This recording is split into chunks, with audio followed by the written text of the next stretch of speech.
I woke up to the sound of a zipper, soft and careful, like someone trying not to be heard. At first, I thought I was dreaming, still half tangled in sleep, but then came the unmistakable rustle of clothes being folded, the quiet thump of something being placed gently into a bag. I opened my eyes. Melissa was at the foot of the bed, wearing that oversized gray hoodie she always slept in, the one with the sleeves that swallowed her hands. The suitcase on the floor was halfway packed. Her movements were deliberate, practiced. There was no fumbling, no hesitation, just precision, like she'd rehearsed this a dozen times before. For a few seconds, I just watched, trying to make sense of what I was seeing. I thought maybe she was going on a trip she forgot to tell me about. A work thing. A last-minute visit to her sister's place. Something. Anything. "What are you doing?" I asked, voice thick from sleep. She didn't even flinch. Just kept folding a pair of jeans and placing them neatly in her bag. "I'm leaving," she said. I blinked. "You're what?" She straightened up, looked at me for the first time, and that's when I saw it, the thing that really got me. Not sadness. Not guilt. Just this cold, blank detachment, like I was a stranger she'd once known a long time ago but had moved past. "I can't do this anymore," she added, her tone as flat as the Idaho sky in winter. I sat up slowly, my heart thudding in my chest, trying to catch up to my brain. "Wait, what are you talking about? Where are you going?" She zipped the suitcase. "Does it matter?" Her voice wasn't cruel. It was worse than cruel, it was indifferent. Empty. Like this was a business transaction she was finally wrapping up after a long, drawn-out negotiation. I stood up. "Can we talk about this? At least tell me what the hell's going on." She pulled on a jacket. Her favorite leather one, the one I bought her for Christmas last year. It still had the tag in the inner pocket. She hesitated for a second, just a second, then turned to me. "I already told you what's going on." Then she walked out. Didn't slam the door. Didn't look back. Just silence. I stood there barefoot, watching her tail lights fade down the long driveway, until the cold started seeping through the wood floor into my feet and the numbness crawled up to meet it. I didn't chase her. Didn't scream. Didn't cry. Just sat back down on the edge of the bed, trying to piece together what had just happened like someone coming to after a car wreck. The house felt too big all of a sudden. The quiet was unbearable. 2 hours later, her sister Lauren showed up like a storm blowing through the front door. Didn't knock. Didn't call. Just barged in, all fury and righteousness. "I can't believe you," she snapped, marching into the living room like she owned the place. I was still in the same t-shirt and sweats I slept in, still trying to decide if this was all some weird fever dream. I rubbed my eyes, barely reacting. "She told me everything," Lauren continued, tossing her coat over the arm of the couch. "How you've been treating her. Like she's just wallpaper in your life. Do you even realize how much of herself she's lost in this house?" "What are you talking about?" I asked, barely above a whisper. "You smothered her, Nate. You made her feel invisible. Like she was just some extension of your schedule. And when's the last time you made her feel like a woman?" Her words were sharp, rehearsed. Like Melissa had fed them to her the night before. I didn't respond. Not because I agreed, but because I couldn't believe what I was hearing. I worked 12-hour shifts at the shop, came home and fixed whatever was broken, plumbing, heating, roof leaks. I paid the bills on time. I remembered her mom's birthday. I didn't drink too much, didn't run around, didn't raise my voice. I was the guy who stayed. And none of that mattered now. Lauren went room to room like she was taking inventory for a demolition crew, pointing out what Melissa wanted shipped, what she would probably never want to see again, as if I wasn't standing right there. When she finally left, slamming the door behind her, I sat on the porch with a cigarette I had no business lighting. Quit 5 years ago. Guess that didn't matter either. The sunrise crept up over the horizon. I watched it through the rising smoke, the edges of the sky bleeding orange and pink, and it felt surreal, like I was watching someone else's life unfold. Later that week, the missing pieces started falling into place. She'd been seeing someone else. A guy I'd never met, though I recognized the type instantly. Early 30s, white teeth, obnoxious confidence. One of those guys who talks about manifesting his future while quoting TED Talks he half-watched. He sold real estate or some kind of self-improvement seminar thing. I never got the full story. But he had time. He had charm. He made promises. The kind that sound exciting when you're standing at the sink washing dishes alone, wondering when your life stopped feeling like yours. She met him through her coworker. Coffee turned into drinks. Drinks turned into secrets. And the secrets turned into plans. They were flying to Miami that weekend. She was going to reset her life, whatever the hell that meant. Her entire family knew. Not one of them told me. Not her mother. Not Lauren. Not even her cousin Ben, who I'd lent $5,000 to when his transmission blew. I wasn't heartbroken. Not in the way people think. What I felt was something quieter. Something heavier. Like the foundation of your house giving way and no one hearing it collapse. Just emptiness. And that's what hurt the most. Not the betrayal, not the lies, but how cleanly she walked away. Like I had been an old coat she finally realized didn't fit anymore. I stayed out on that porch until the sun was all the way up and the cigarette burned down to the filter. The quiet pressed in on me like a weight and I let it. Because for the first time in a long time, I didn't have anywhere to be. No one to show up for. No reason to pretend like everything was fine. And maybe that was the beginning. Not of healing, not yet.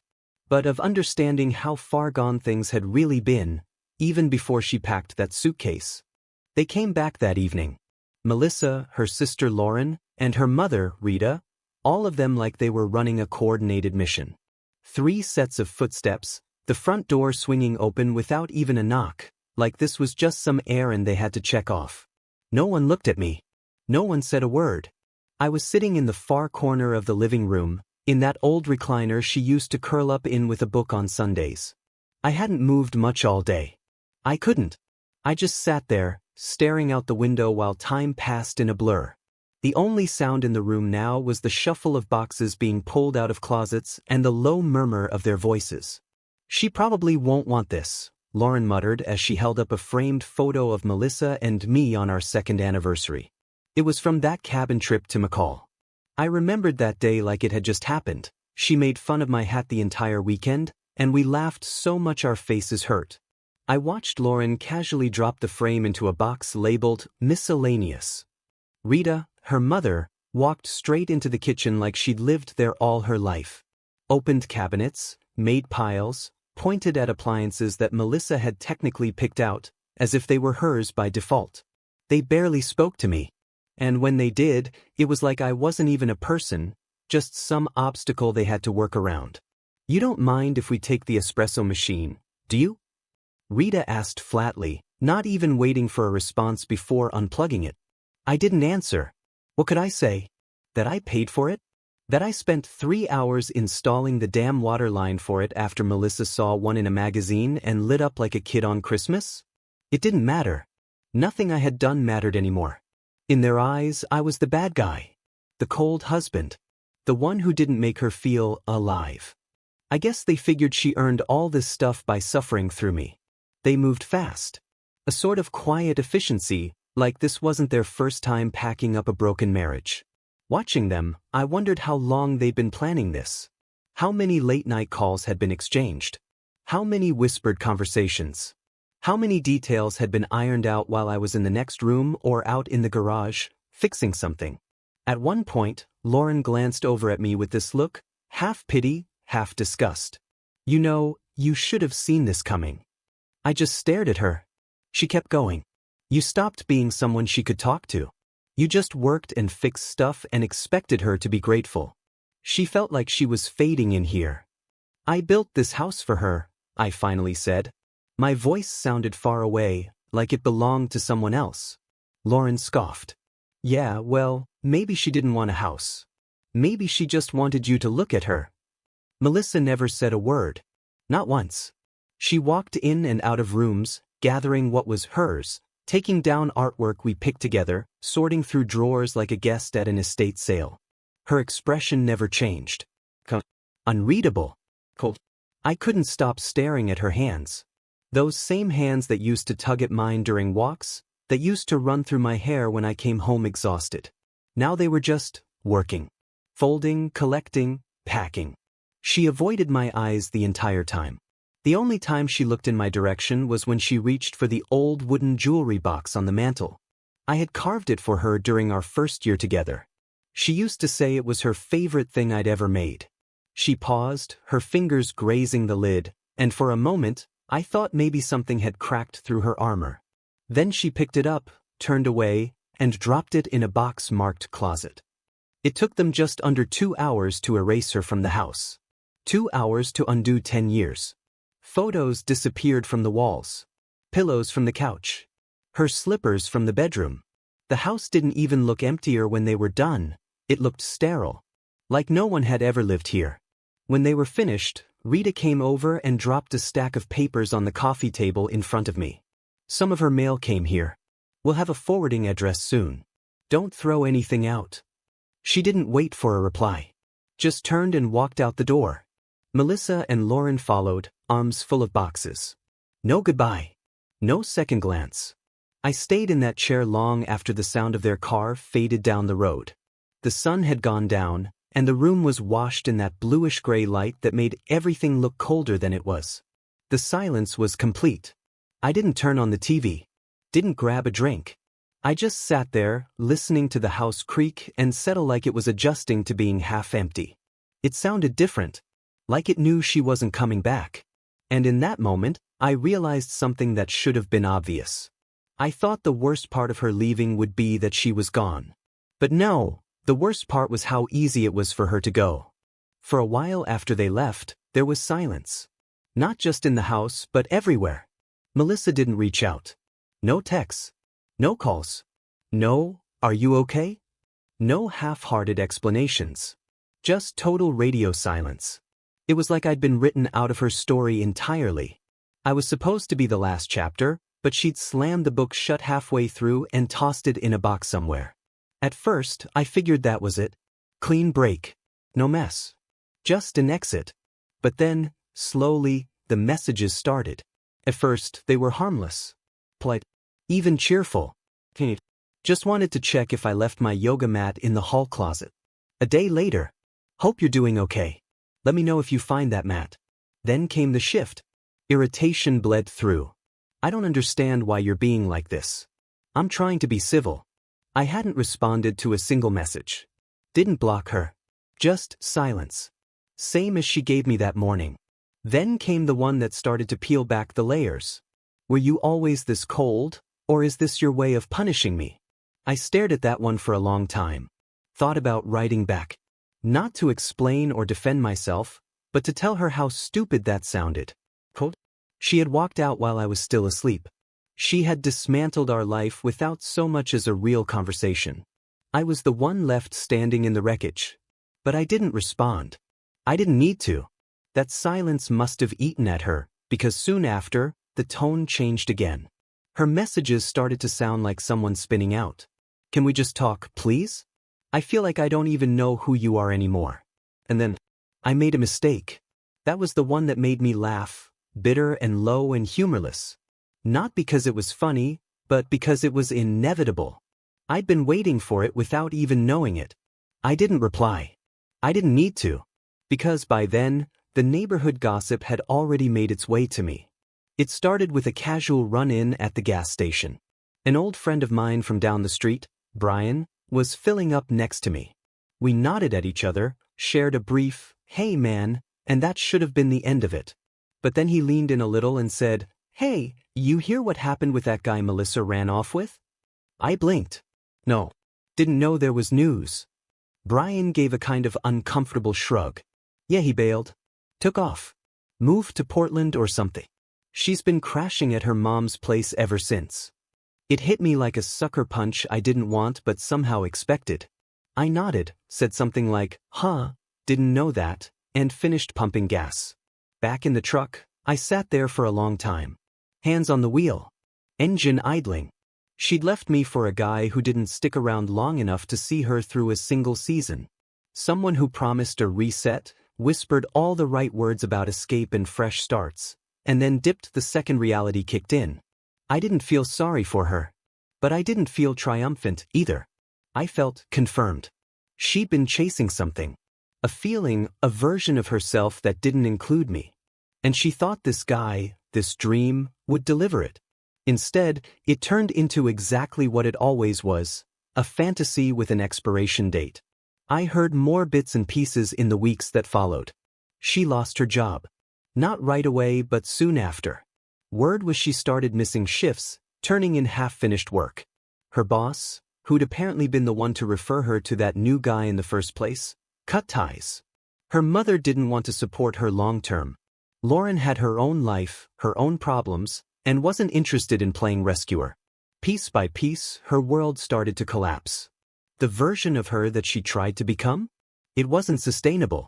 And once the lights dimmed and the Miami fantasy vanished, she had nothing left but regret.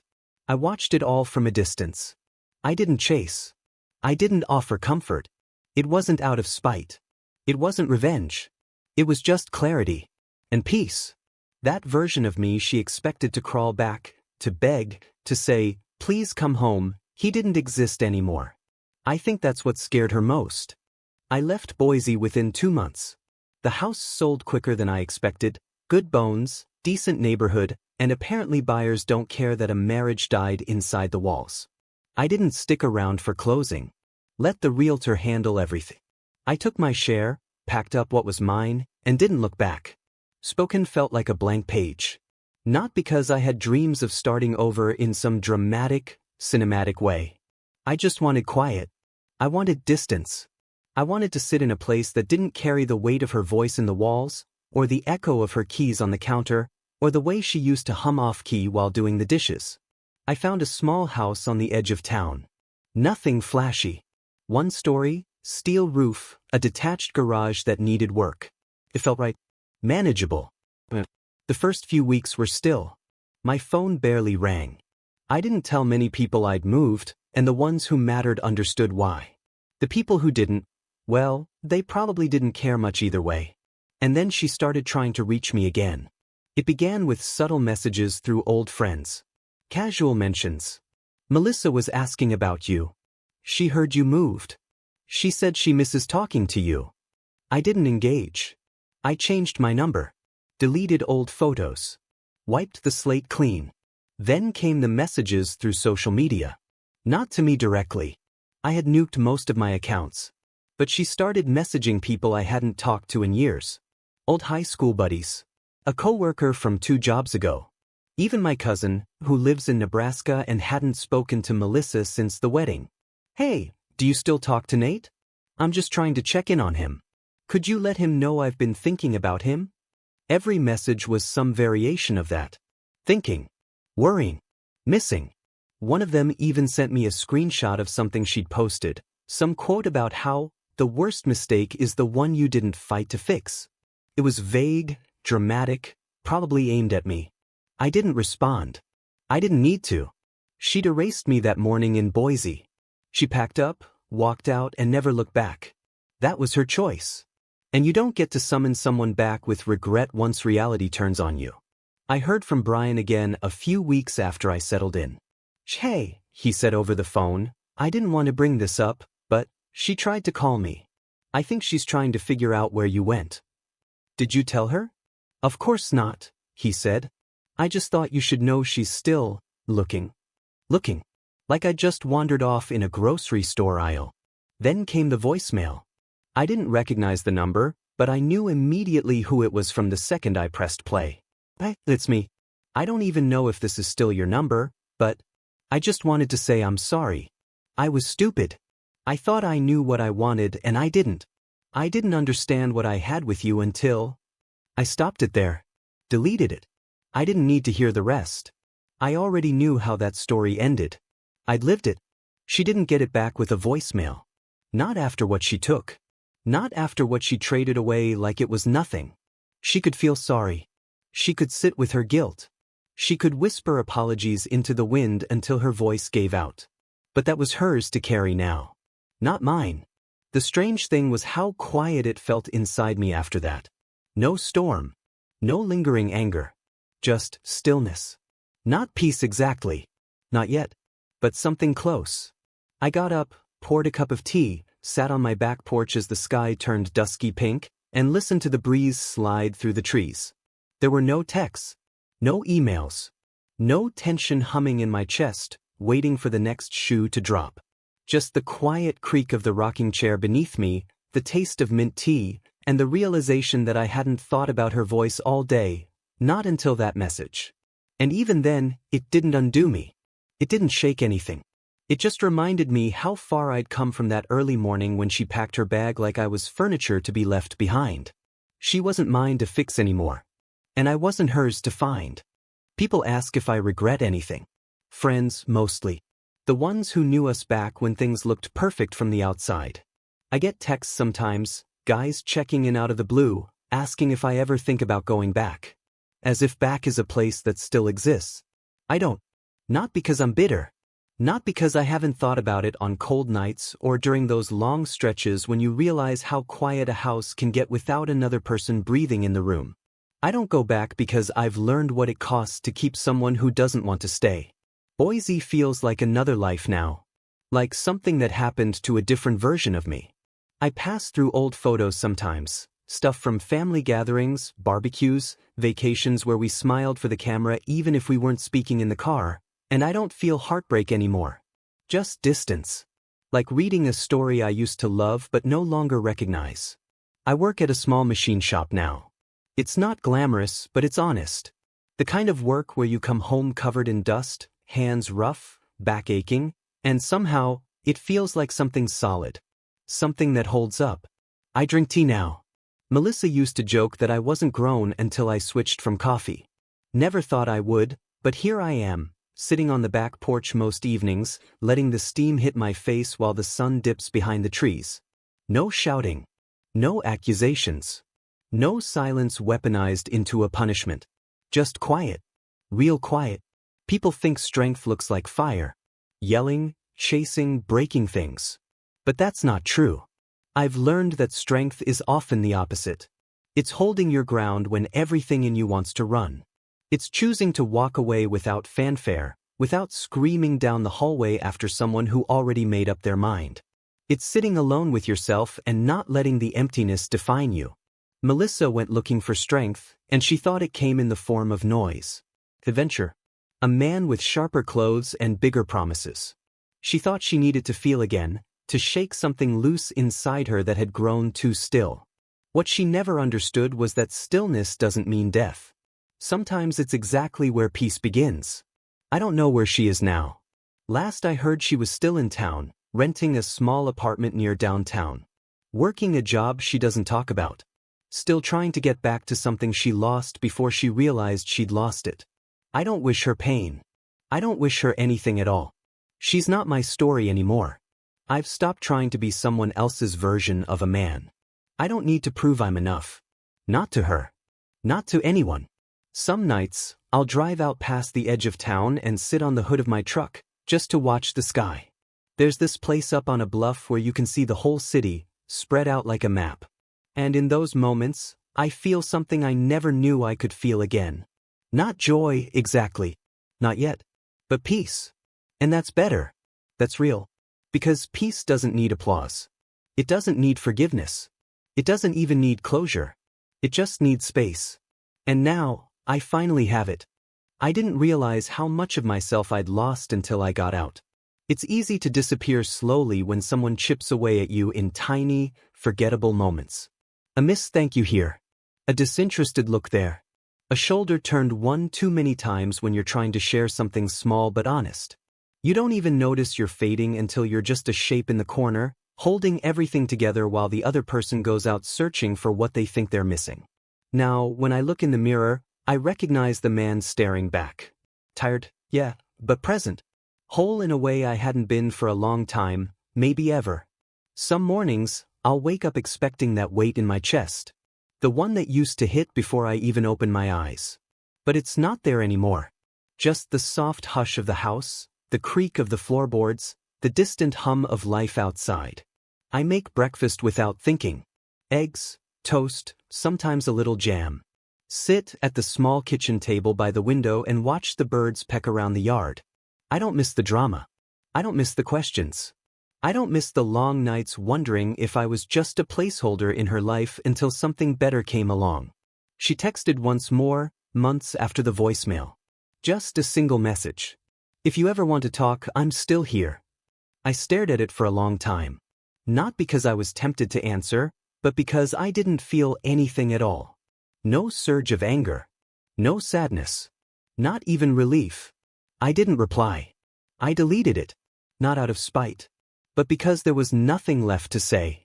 Some things don't deserve a response. Some endings are cleaner when you don't reopen the wound. The people who stayed, who didn't flinch when everything fell apart, mean more to me now than they ever did before. They didn't offer advice. Didn't try to fix me. They just showed up. With beers. With silence. With presence. And that was enough. We don't talk about her. Not because it's off limits, but because it's irrelevant. She left and I stayed. I endured. I rebuilt. And in that quiet, I found the kind of strength that doesn't come with noise. It comes with choosing peace over chaos. Sometimes, healing looks like a new city. Other times, it's just having the guts to sit still and let the silence tell you who you are now. I don't love being alone. But I love the clarity it brings. And if she ever wonders how I'm doing, I hope someone tells her the truth. Tell her I'm good. Tell her I stopped waiting. Tell her I found peace in the one thing she never gave me, freedom from her.